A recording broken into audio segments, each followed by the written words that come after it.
আসসালামু আলাইকুম আল্লাহর বান্দা এবং বান্দিরা।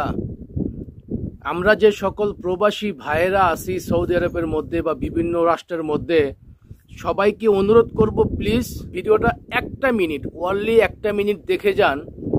আমি প্রায় 19 বছর রানিং আমার এই সৌদি আরবের মধ্যে। আমি কিন্তু কখনো আমার ব্যাংক অ্যাকাউন্ট ছিল না। আপনারা থাম্বনেলে দেখছেন আমি প্রায় 19 বছর পর কেন ব্যাংক অ্যাকাউন্ট করতে হলো আমাকে। ভাই বিশ্বাস করবেন, আমি বাংলাদেশ না পুরো পৃথিবীর প্রত্যেকটা পুরুষকে বলতাছি, কথাগুলো শুনে যান, ওনলি একটা মিনিট কথাগুলো শুনে যান। আমি প্রায় 19 বছরের মধ্যে আলহামদুলিল্লাহ আমার মনে হয় 10-12 বার আমি ছুটি দিয়ে গিয়েছি বাংলাদেশে। তো প্রবাসের মাটিতে আমি এতদিন কি করতাম, মাস শেষে যে মাইনেটা পাইতাম সব কিছু আমরা আমাদের পরিবারকে দিয়ে দিতাম। পরিবারের যে চাহিদাগুলো আছে, তারা যে খরচগুলো আছে করার পরে যে অ্যামাউন্টটা থাকতো তারা এটা জমা রাখতো। তো যতবারই আমি ছুটিতে যাই মাস 1.5 মাস মোটামুটি ভালো চলতে পারি, এরপরে টাকা থাকে না। কি করতে হয়? টাকা ধার নিতে হয়, টাকা ঋণ করতে হয়। মানে যতবার আমি ছুটিতে যাব ততবারই আমার ঋণ করে খেতে হয়। আমি এই প্রবাসের মাটিতে মাসের পর মাস, বছরের পর বছর যে মেহনত করলাম, আমি যে টাকাগুলো যে আমি বাংলাদেশে পাঠাই 1-1.5 মাস কেন চলবো? আমি 3 মাস থাকি, 4 মাস থাকি, 5 মাস থাকি।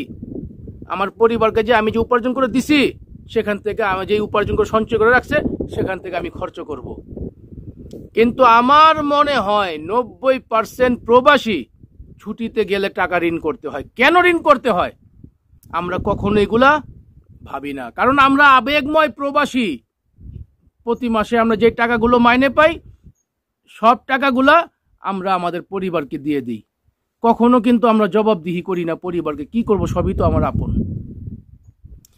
কিন্তু আমি এখন থেকে চিন্তা করছি, আরে ভাই আমি দিন দিন আমার বয়স বাড়তেছে, বয়স কিন্তু কমতেছে না। আজকে দেহের মধ্যে শক্তি আছে, কালকে নাও থাকতে পারে। আজকে আমি কর্ম করতেছি, কালকে আমি নাও করতে পারি। এটা সৃষ্টিকর্তা ভালো জানেন।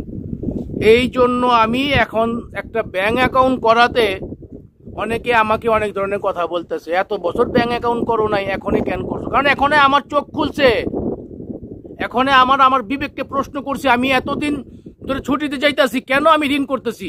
এইবার আমি দেখব। ব্যাংক অ্যাকাউন্ট করছি, করার পরে পরিবারে জিজ্ঞাসি তোমরা কত টাকা মাস হইলে তোমাদের সংসার খরচ চালাতে পারবা। ওরা আমাকে একটা অ্যামাউন্ট দিছে, ওই অ্যামাউন্টের পরও আমি আরো 5,000 টাকা বাড়াইছি। বাড়ানোর পরে অগরে মাইনের টাকা দিব, বাকি যে টাকাগুলো থাকবো আমি আমার অ্যাকাউন্টে রাখবো। দেখি এইবার ছুটিতে গেলে আমি কি টাকা ঋণ করি নাকি আমি আমার টাকাটা চলতে পারি। এই জন্য আমি আমাদের বাংলাদেশের যেই সকল পুরুষ ভাইয়েরা আছেন, যেই সকল প্রবাসী ভাইয়েরা আছেন, আমি আপনাদেরকে বলতেছি, আপনারা যারা এখনো ব্যাংক অ্যাকাউন্ট করেননি, ভাই একটা ব্যাংক অ্যাকাউন্ট করেন। করার পরে আপনার পরিবারের যতটুকু দেওয়ার এতটুকু দিয়ে বাকিগুলো আপনার অ্যাকাউন্টে রাখেন। বিশেষ করে যে সকল আমার নতুন প্রবাসী ভাইয়েরা বর্তমানে আছেন, আমি আপনাদেরকেও বলতেছি, ভাই আমার তো 19 বছর আলহামদুলিল্লাহ চলে গেছে, আপনাদের মাত্র জীবন শুরু। চোখ খোলা থাকতে এই ভাইয়ের কথাটা মনে করেন, ভাইয়ের কথাটা মানেন। তো আল্লাহ তাআলা প্রত্যেকটা পুরুষকে, প্রত্যেকটা প্রবাসীকে ভালো রাখেন, সুস্থ রাখেন। আমার মতন এরকম ভুল কখনোই করবেন না। ব্যাংক অ্যাকাউন্ট করেন, পরিবারে যত টাকা দেওয়ার দেন, বাকিগুলো আপনার সিপিতে রাখেন, যাতে করে আপনি ছুটিতে যান বা কখনো একবারে চলে যান, আপনার যাতে সেটা কাজে লাগে। আরে ভাই আপনি প্রতি মাসে 1,000 করে রাখেন, 2,000 করে রাখেন, সম্ভব হলে 3,000 রাখেন। যদি আপনার ইনকাম সোর্স ভালো থাকে, প্রতি মাসে 5,000 টাকা রাখেন, আপনার জন্য রাখেন, যাতে করে প্রতিবার ছুটিতে গেলে আপনাকে হাত পাততে না হয় অন্যের কাছে।